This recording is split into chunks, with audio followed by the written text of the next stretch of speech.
of BMW by BMW on sustainable mobility, new ways forward. So you can go there, but let me take you now to our next session. The Smokeless War, China's secret strategy to replace America as a global superpower. Implications for India and the world. This session is sponsored by Radico Khaitan.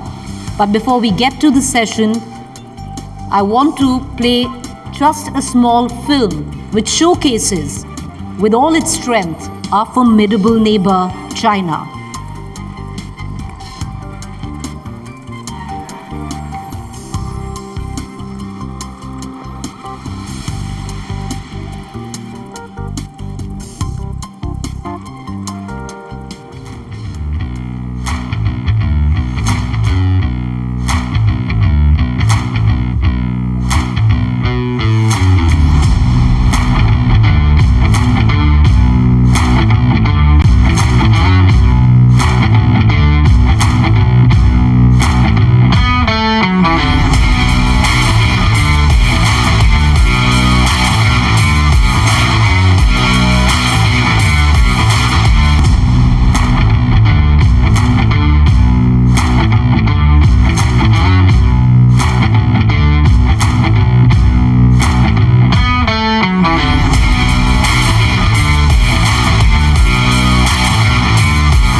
संप्रभुता पर जिस किसी ने आंख उठाई, सेना ने, हमारे वीर जवानों ने उसका उसी की भाषा में जवाब दिया. And we seek competition, not conflict. If China threatens our sovereignty, we will act to protect our country. U.S. intelligence says President Xi gave the order. China's military must be ready to take Taiwan by 2027. Xi Jinping sits on top of the party sits on top of China, and China sits on top of the world. That's basically the program.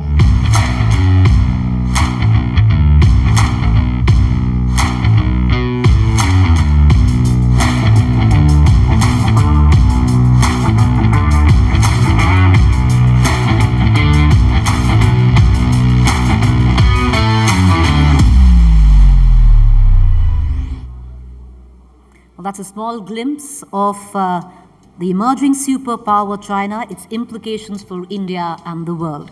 The Smokeless War, taking it from here, I'd like to introduce our session's moderator, who's going to take you through with the session and introduce the guest speaker. Let me invite on stage Rahul Kanwal, News Director, TVTN, and Managing Editor, Special Online Projects, and Executive Director, Business Today on stage.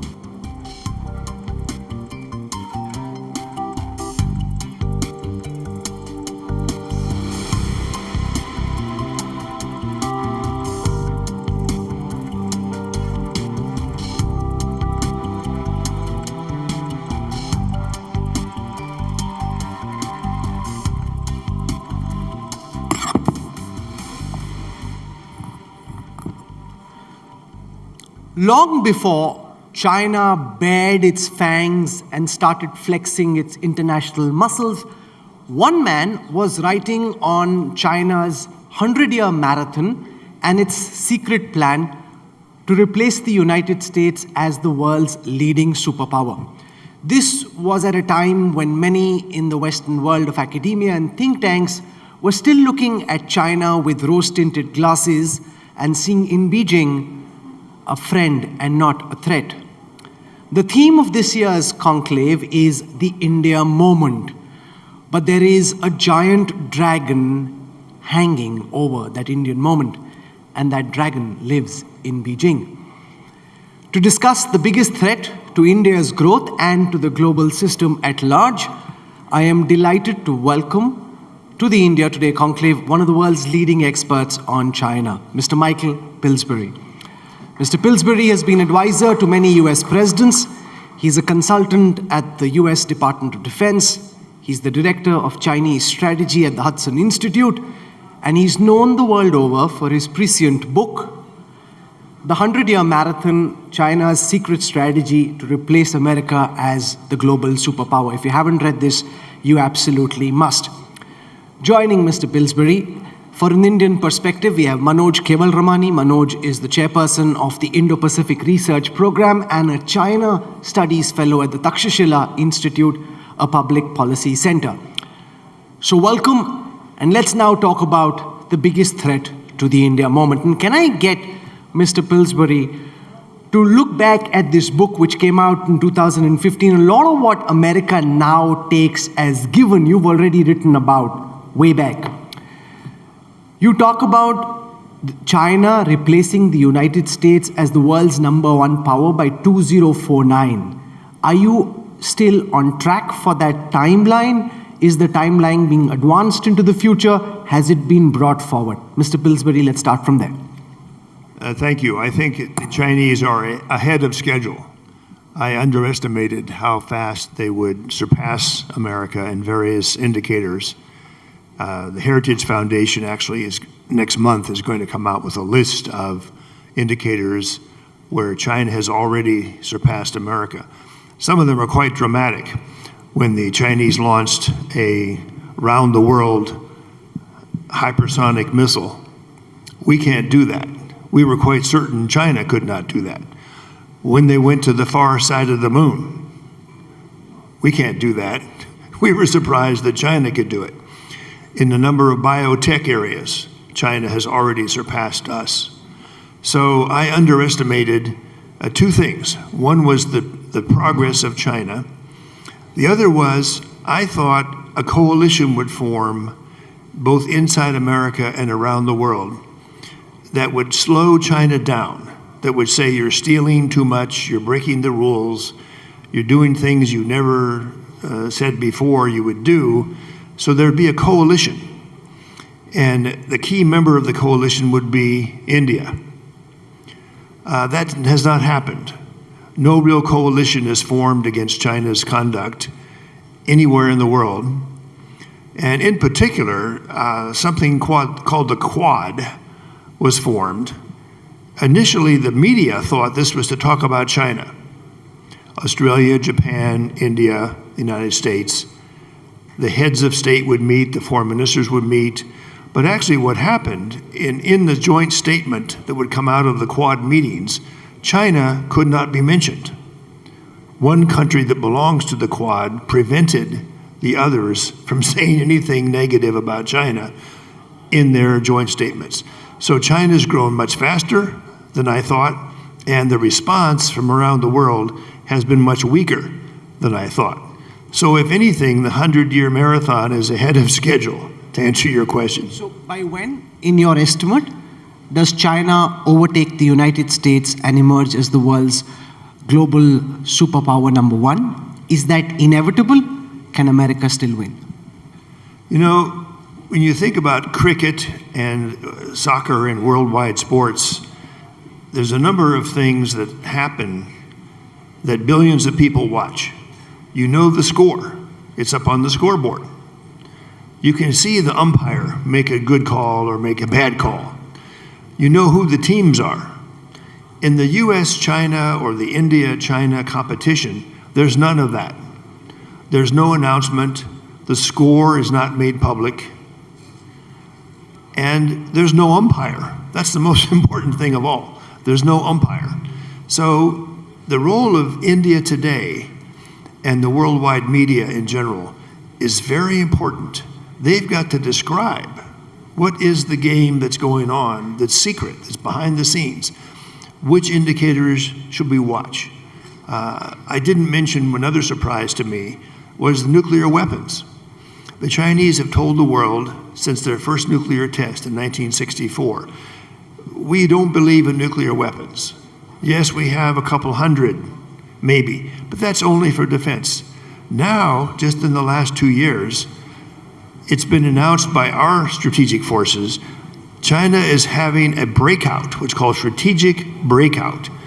They're building so many new ICBM silos that just 2 weeks ago, our key general said China now has more ICBM nuclear weapons silos than America.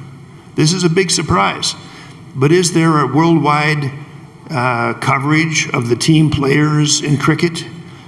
Suddenly this has happened? No. You'll find it very difficult to find in any newspaper in the world or any TV show in the world other than yours that this is happening. Now, if the Chinese go for 1,500 nuclear warheads, which is the American military estimate, they're going for either parity or to surpass both America and Russia. Now, Indian nuclear forces it's secret, but let's say it's 100 or 200. If China goes for 1,500, that's a 7-to-1 superiority against the Indian moment that we're talking about so much today. But again, it's not covered as a cricket match or as a worldwide World Cup. I can see Mr. Pillsbury is quite inspired by Sachin Tendulkar's session just before this. But one of your specializations really is to compare comprehensive national power. And if you were to give us your ranking, where do you see, relative to the United States, China stand at this moment? Where does India stand in your global matrix? And where do you see things move from here? Well, the only places in the world that this kind of question is answered are secret places inside governments. The Russians have a unit that measures the balance of power. We have a unit that measures the balance of power. And so does India, frankly.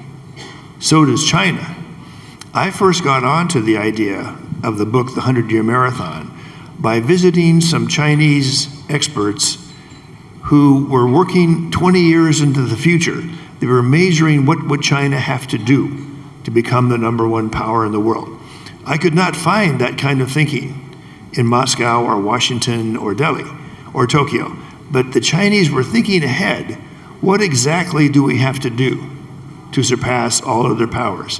And they recruited the World Bank, of all people, to open its largest office in the world, 3,000 people in Beijing, to advise China what to do about their state-owned enterprises. And they came up with a phrase I'd never heard before called national champions. At that point, China had 0 companies on what's called the Fortune 500 list of the companies in the world that are the most capitalized. Now, recently, China has surpassed America. They went from 0 to 140 of their companies on this list. America's about 120. India is much lower. This is a joke actually, they even had a billionaires index. Who had how many billionaires? In the beginning of this process, China had 0. Guess what? 3 years ago, China has more billionaires than America. Now, some indicators are a joke. They surpassed us in beer drinking. Okay, I can live with that. But the measurement of the balance of power, I've heard people at the conference today talk about India's #5 or India's #6. That's what the Chinese were 30 years ago. And they had a series of measures to get up to #2 and moving toward #1. But again, this is secret work done inside governments. And the Chinese, to my amazement, you would think as their progress went from #6 to #2, you would think they would be like a good World Soccer Cup, take credit, say we're #1 and hope for applause. The Chinese stopped the World Bank and IMF from announcing that China's economy had surpassed America. They want to play all this down. They're very sensitive from their ancient literature. Never brag, never get a rival to rise up against you. So play dumb, play weak, which we still find them doing. Some of the scenes that showed the PLA marching, this is not what they prefer to present to the world. They like to show Chinese ballet, Chinese opera, Chinese art. There's a new policy that began in the last 10 years that Confucius is now the symbol of China. So Xi Jinping went to Confucius' hometown, signed some books, starts quoting from Confucius. This is what China wants to project. Don't worry about us. We're not going to become the #1 power in history. We're just raising people up out of poverty in China. And as we do that, by accident, we become the world's greatest power. So this is what we face. Speaking of Confucius, Confucius says that there can't be two suns in the world, nor two emperors on the earth. Where do you think China sees India at this moment? Actually, I know quite a bit about that because I used to raise the question of India with the Chinese. A lot of Americans thought over the last 50 or 60 years there would be kind of a horse race with China and India, the two horses. And everybody thought India will surpass China. Democracy, speaks English, rule of law, the Communist Party quite weak. So there was no contest. But then it turned out the opposite. China pulled way ahead of India in almost every indicator. So why did this happen? It looks like the American decision to invest heavily in China and to sell or give all American scientific discoveries to China, which we do by an agreement. Same thing with technology. We, the United States government, favored China over India for the last 40 years. And you'll find this discussed both in Dr. Jaishankar's book, The India Way, and the former Foreign Secretary Saran's book, How India Sees the World. The Indian government knew this. They knew that America was blocking the transfer to India of high technology since 1974 for various reasons. So even though we thought the Indian horse would win the race, in fact what happened is we helped the Chinese horse, which ultimately ends up 4 or 5 times larger and more technologically advanced than India. Now this has begun to change, but it's still not totally changed. Our trade with India still is not as high as with China. We're increasing our investment in China. Even after all the Xi Jinping aggressive moves, American investment in China is increasing. So the India moment is important, but there's also a China moment coming, which I believe they want to keep secret and play down. That they're so powerful now, they don't want a coalition formed against them. Manoj, Michael Pillsbury's suggestion is that instead of waiting till 2049, China could emerge as the world's #1 superpower much before that, in the early 30s, which isn't too many years away from, just about 10 years away from now.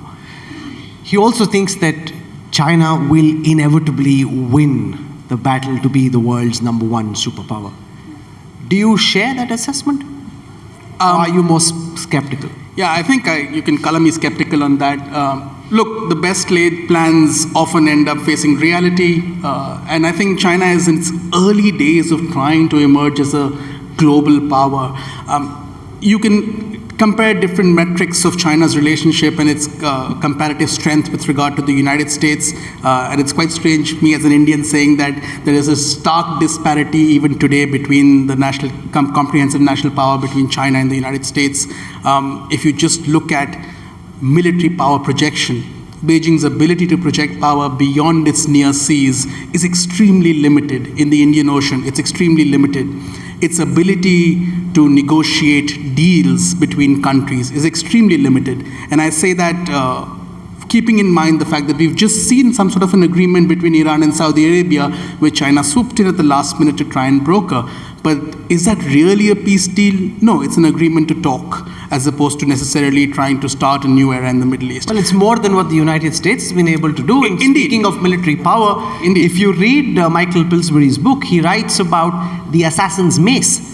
The assassin's mace is essentially the use of asymmetric weaponry to take on the enemy. You're not fighting conventional weapon systems with conventional weapon systems. Michael talks about the assassin's mace. And they've got more than an adequate mace to be a very deadly assassin. Yeah, no, absolutely. I'm not, by no means am I trying to say that China does not have significant comprehensive national power. But I think if you're still going to compare China with the United States, there's significant daylight between them. Has that gap shrunk over the last 30 years? Obviously it has. And that is a matter of concern. I also sort of disagree with the fact that Beijing is trying to downplay its intentions. In fact, it's quite obvious that it's actually talking quite much more publicly about its intentions. If you listen to what Xi Jinping is saying, he's no longer downplaying what he believes he wants the world order to be like. If you look at what their projections for their own desires in terms of the global governance architecture that they want, his initiative on global development, Belt and Road, Global Security Initiative, and now the Global Civilization Initiative, all of those talk about a world that he wants to create. So I don't think he's downplaying that. I think he's learned lessons from the Made in China 2025 fiasco, which led to the response in the United States and the Trump administration on trade, because that sort of really crystallized the nature of the economic threat that China presented. But I don't think he's downplaying it. I think he's being quite clear about what he wants to do. But I don't think he today has the capability to achieve those goals of dominance. And I think there's some of that we need to measure some of that, and it needs to be a little bit more measured in our understanding of what China maybe desires to do and what it can do. I'd love to have $1 billion in my account. It's not there. So I think we need to keep that gap between intent and capability in mind, and that allows us to then respond in kind to try and shape the kind of behavior that we want from China. You know, for those of you who haven't followed Michael Pillsbury's work, I just want to take you through the 9 key principles he lays out from the warring states era, which lie at the heart of his work and which give you a sense of how he thinks China operates, and as a fact it does. So the first is induce complacency to avoid alerting your opponent. For many years, Beijing did that. Manipulate your opponent's advisors. Be patient for decades to achieve victory. Steal your opponent's ideas and technology for strategic purposes. Military might is not critical for winning a long-term war. Recognize that the hegemon, in this case the United States, will take extreme steps, even reckless action, to retain its dominant position. Deceive others into doing your bidding, and this is something China is a master at. Wait for the maximum opportunity to strike. Be vigilant to avoid being encircled or deceived by others. And one of the mistakes in Chinese history that the warring states made is that the challenger oftentimes struck before its time had come, made the incumbent alert, and then helping the incumbent quash the challenger before the challenger could become the new superpower. Is modern day China repeating that mistake, or do you think they've learned from the mistakes of the last several centuries? The correct answer is both. There is a debate in China that we can see indications of, that some people think Xi Jinping has gone too far, that he's a bit too open about China's goals. But I think overall, the Chinese, I know, are very sensitive to observe in the great powers of the world how strong is the China threat theory growing. They try to measure it. They know individuals. We know that their embassies keep track of who are China's friends, who believes in the China threat theory, who are the swing voters in between. Are you a friend, enemy, or a frenemy? Well, the Chinese say you used to be our friend when you delivered the Mark 46 torpedoes for our submarines in 1985, when you provided nuclear targeting data to China against the Soviet forces. President Reagan did the most to actually arm China, sell them weapon systems. So they want that Pillsbury to come back. They haven't given up hope. And there is a group in our country, the so-called G2 people. They believe the US and China have a destiny to work together against all the other powers of the world. These are who you call panda huggers. They just like the word G2. No G20, no G15, G2. that basically the two great economies of the world can have the world order be their work. China encourages that way of thinking. One time they proposed to Obama, they proposed again to Trump, something called the new model of great power relations. And at first, it sounded very good. The new model means the rising power doesn't get attacked or hurt by the hegemon. But the Obama team started asking, well, who is in the great power relationship? Is India included? They said, no, India is not part of the great powers. And as the Obama team learned more, they turned down the Chinese offer. They've made it again to the Biden team. So this is something to watch in terms of how the world perceives the rise of China.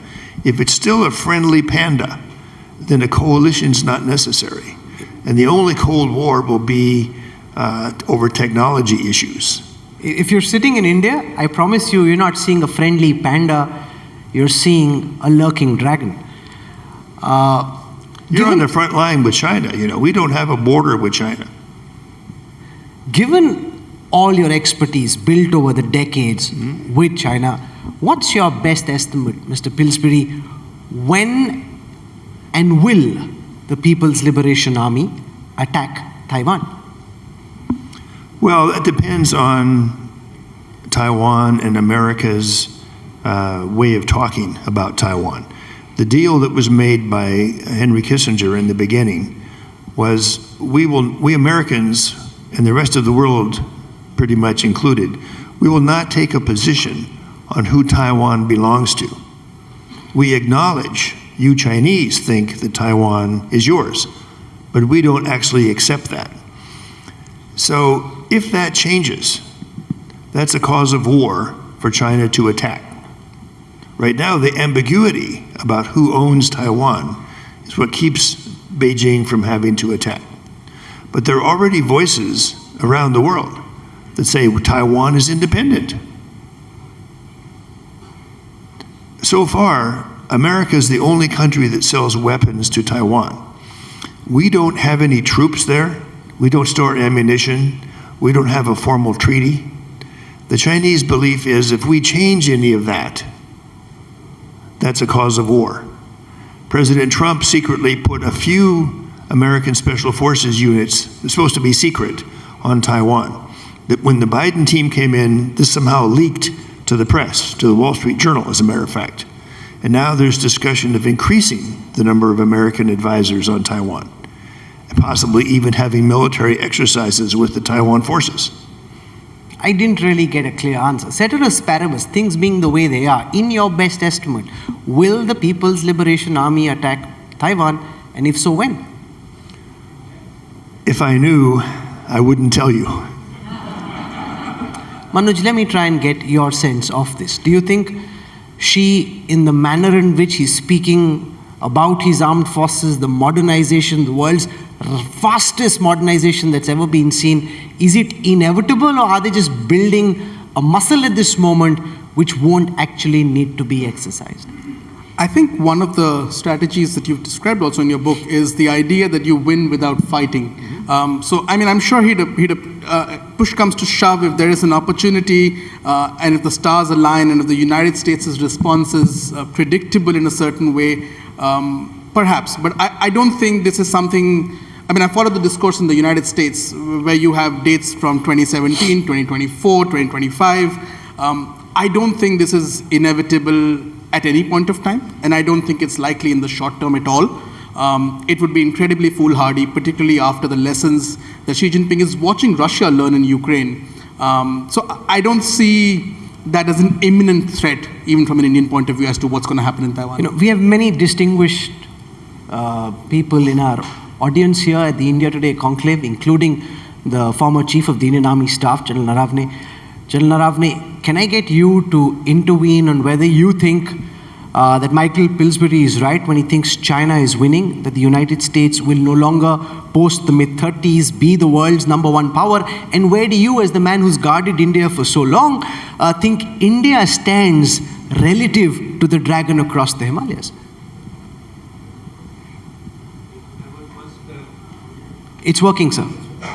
I would like to put a question to Mr. Pillsbury. You have made a very compelling case with respect to China and where they stand vis-a-vis the US. And in that context, do you think that the US is unnecessarily getting embroiled in Europe and Ukraine, and in the bargain only playing into the hands of China? Yes, I do. I think our focus should be the Indo-Pacific. It should not be Europe. There are too many warnings being given to both India and America that we can't just ignore what's happening. I myself think it was a mistake that our country aided China so much for 40 years and neglected India, or even worse, was even anti-India. That is slowly beginning to change. And I think cooperation between the United States and India is something that China fears will derail their 100-year marathon. They're very concerned about the Japan-India bilateral relationship, that this is beginning to involve security issues, military exercises. So China is not overly confident that they're going to win the 100-year marathon. And if Indian-American cooperation can grow over the next 10 years, if our support for Indian science, Indian technology, the Indian space program, frankly, getting India involved in arms control negotiations with China, right now China has no cap on their forces. And if they're going to break the Russian-American 1,500 nuclear warheads limit, it affects India too. So the possibility of slowing China's winning the 100-year marathon or making it never happen, if our growth and India's growth is above China's, they will never win the 100-year marathon. So in a way, it's in our hands. Even though you and I are out of power right now, it's in our hands to slow down or even stop the 100-year marathon. But whether this will happen or not depends a lot on the cricket analogy. Can people tell that there's a game going on, that the umpire is calling things in the wrong way, and the score is looking bad? So far, nobody pays much attention to the global balance of power involving China, India, and America. For a man who comes from a country obsessed with baseball, you've picked up some cricketing metaphors very quickly, nicely done. You're going to be meeting India's Foreign Affairs Minister tomorrow, from what I gather. If you were advising the Indian government at this moment, given what you've seen of how China operates, what do you think New Delhi needs to do between now and the next 10 years to increase its national comprehensive power to be a more robust competitor to Beijing? Well, first of all, Americans never should give advice to Indian cabinet ministers, but there is something we can learn from China. The Chinese communists had been in a war with America.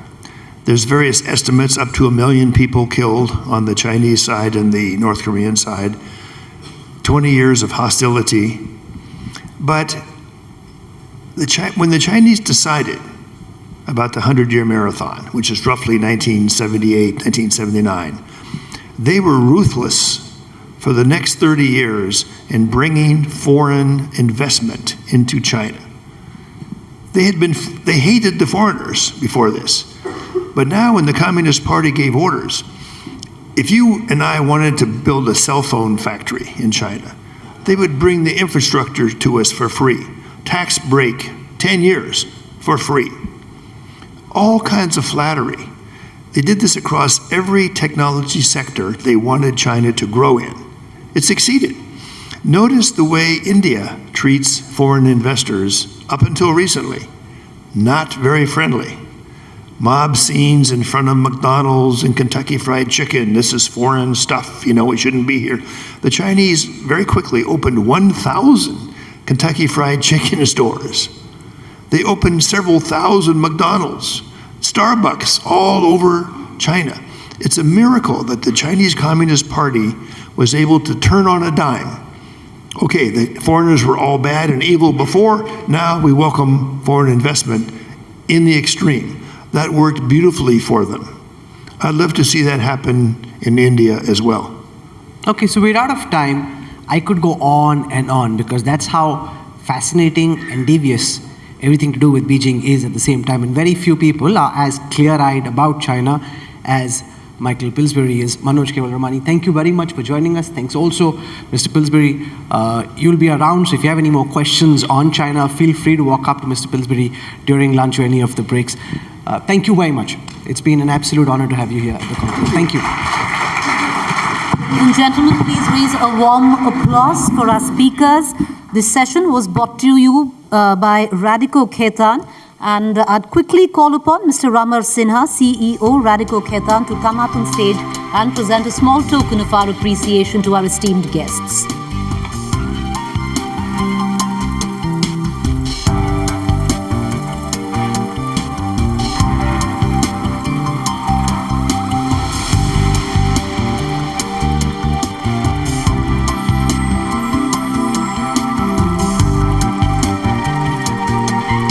Once again, ladies and gentlemen, please raise a warm applause for our panelists.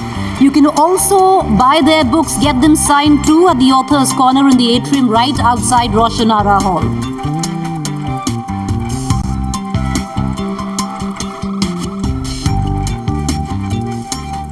Thank you, Mr. Pillsbury. Thank you, Mr. Kevalramani. Thank you, Rahul.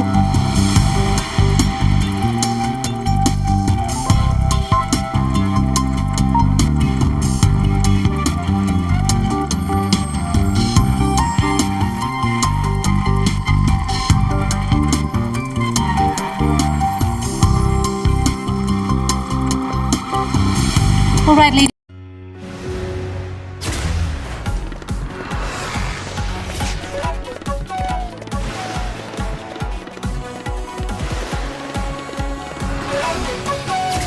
আজ তাক বাংলা, দেশের ভরসা, এখন বাংলার ভরসা।